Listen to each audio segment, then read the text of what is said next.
బాలీవుడ్ లో iron leg డెఫినిషనే మార్చేస్తోంది heroine Kriti Sanon. తను ఒకటి కాదు రెండు కాదు ఏకంగా 2 సార్లు ఫ్లాపుల్లో హ్యాట్రిక్ కిక్ ఇచ్చింది.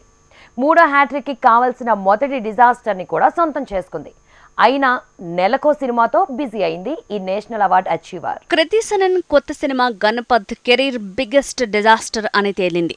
మొదటి ఆటతోనే టాక్ వీక్ అయింది. విచిత్రం ఏంటంటే 2 ఏళ్లలో వరుసగా ఇది కృతి సనన్ కి 7వ ఫ్లాప్. మొత్తానికి తను ఇప్పుడు బాలీవుడ్ లో నంబర్ 1 ఐరన్ లెగ్ గా మారింది. 2021లో హమ్ దో హమారా దో అంటూ మొదలైన కృతి సనన్ ఫ్లాప్ల జైత్రయాత్ర కంటిన్యూ అవుతూ వచ్చింది.